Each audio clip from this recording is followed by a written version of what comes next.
কবরস্থানে যান তো, একটু যাবেন, একটু গেলে আখিরাতের কথাটা স্মরণ হবে।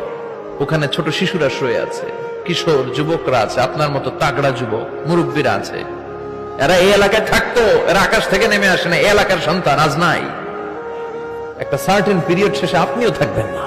This is the nature of life, this is the circle of life. ছোট্ট শিশু হয়ে এসেছিলেন, শৈশব, কৈশোর, যৌবন, প্রৌঢ়ত্ব। আগে ছিলেন সিঙ্গেল, বিয়ে করে হয়ে গেলেন double.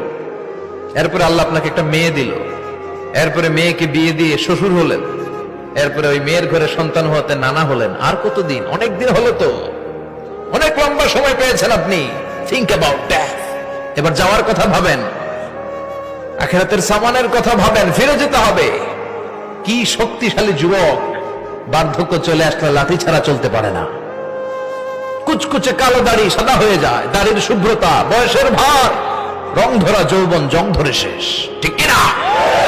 This is the circle of life. যুবক ভাইরা, এটাই জীবন, চলে যেতে হবে, কেউ থাকতে পারবে না, ঠিক কিনা?